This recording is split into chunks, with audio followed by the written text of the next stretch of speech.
But now those people are being told, no, actually, we're going to be back in the office. And I think that that's almost more of a struggle. Mm-hmm. And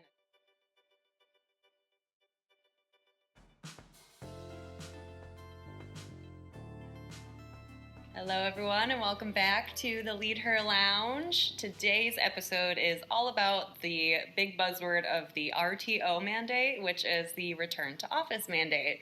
So if you are working for one of those companies who is working remote but now has to go back into the office, this one is going to be for you.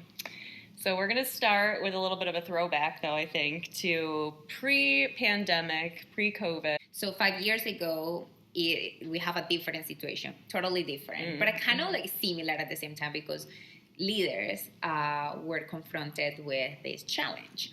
So people usually, more than 60% of the workforce were working in office. Because of COVID, most of them, a lot of the population have to go back and work from home because of the mandates.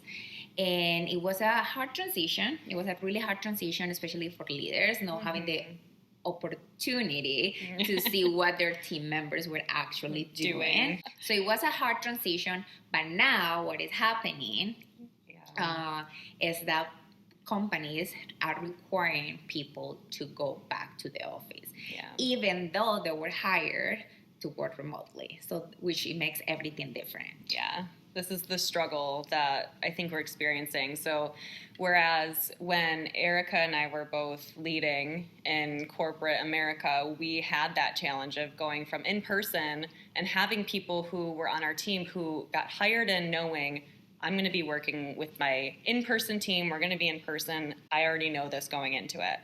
Now all of a sudden, everything's kind of flipped upside down, and now we're working remotely.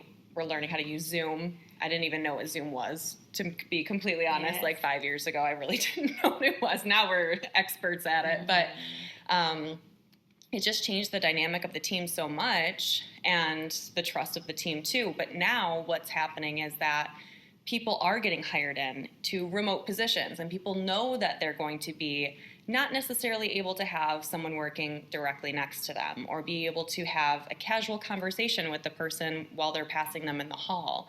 And they are doing that intentionally. They're getting these remote jobs because it's better for their lifestyle. It's just they prefer it, whatever the case is.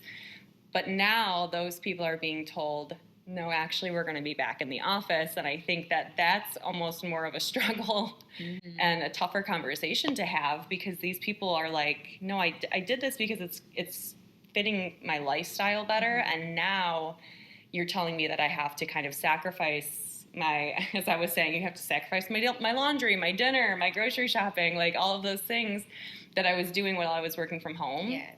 I can't do now. But we're going to kind of talk through some of the benefits. So if you are a leader who's experiencing this and has to communicate this message, we've got some tips for you. So we're going to talk through a couple of reasons why returning to the office isn't necessarily, the end of the world. So yes, and it's going to be a tough conversation. So you need to be prepared, not just with what the organization believes, right? Because the organization is going to provide you with a message as well, but also with that specific team member.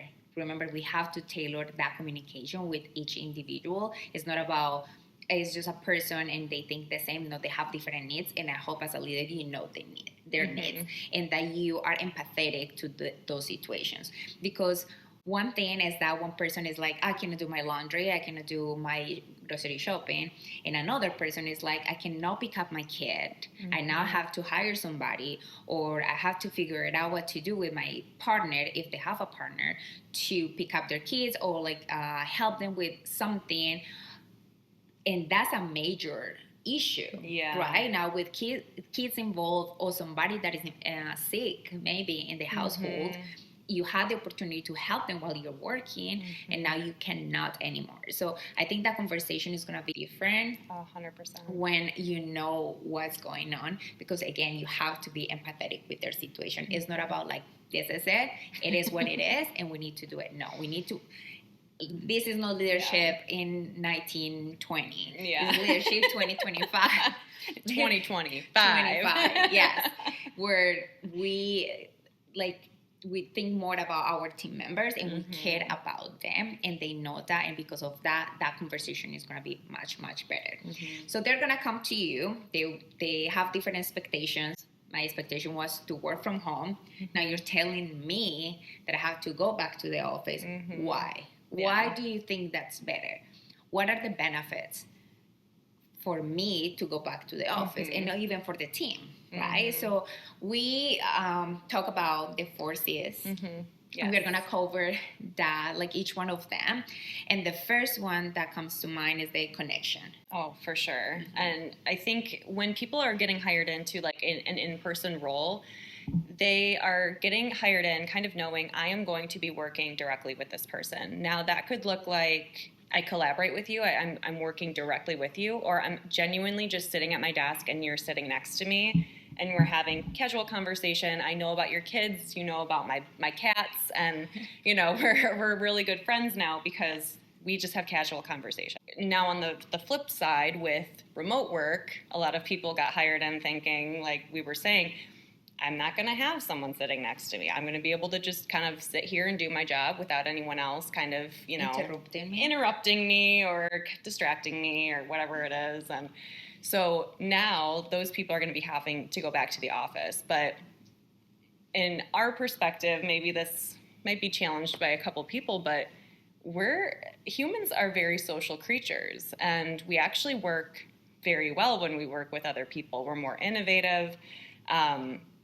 We just are more creative. So when we do have those moments of, you know, oh, you're dropping your kid off at soccer, tell me a little bit more about that, and you're learning and you're making that really deep connection with that person, it's actually making it a lot easier for you to share ideas with that person. And it's going to be a lot easier for you to want to work hard with that person if you're working with a project or working on a project with them. And if that person's your leader, it makes it a lot easier too. Yes. But they might say, I'm the team member, for example, you come with a message to me and I say, like, I can build the relationship with them. I can just schedule one-on-ones with any of my coworkers, and I can ask them about their kids. I can ask them about their hobbies, whatever it is.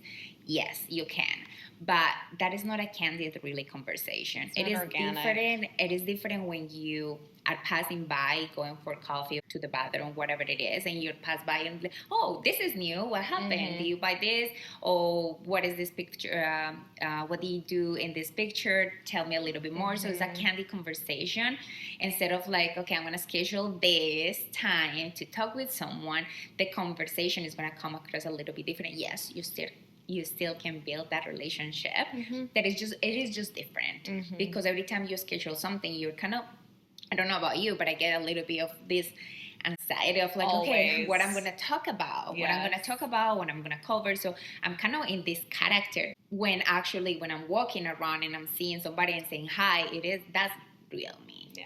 And that's a more genuine connection, I would think. I agree. So I think that's something that you can share with your team members, right? Yes, you can create that connection, but have you been creating that connection? That's another thing. And how you are doing it here, I'm going to build a space where we do create those connections. So now I'm going to go to the next C, that is collaboration. Collaboration changed so much working remotely, and it has, because it is hard to message someone that I don't really know. I work with them and it's like, can you help me with this? It's always about help me, I need a favor, I need this, and there is no another type of relationship. It's very transactional. It's just like I'm communicating with you when I need this, but there is not a collaboration. Yeah. We talk about relationship capital, which we might have touched on in a couple of episodes ago, but it's really the concept of like when you're building this relationship with someone, you're building a lot of trust with them. And if you don't have that opportunity to build that trust with them and you're just kind of what we call spending capital, if you're just asking for favors or asking for help or asking them to do something for you, you're burning through that trust because that person's like, they're really just using me now because they need me for something. And that relationship now is just going to be like Erica said, it's very transactional. It's going to be, hey, you're on my team. I know that you're good at this. I need help with this. Yes. And then they're going to email you back or Teams or Slack you back and say, okay, sure, but they're all like, if they're anything like me, I'm going to instantly think when I see your name pop up, they're going to ask me to do something. Yes. Like, I already know it. Mm-hmm. So having the relationship with someone to where you can ask for something, but also have a relationship where you can talk about other things and know that you have some trust built up there is going to make it a lot easier to be collaborative and to be innovative and work well with one another. Yes, and to be creative. And you mentioned that as our third C. You mentioned creativity before.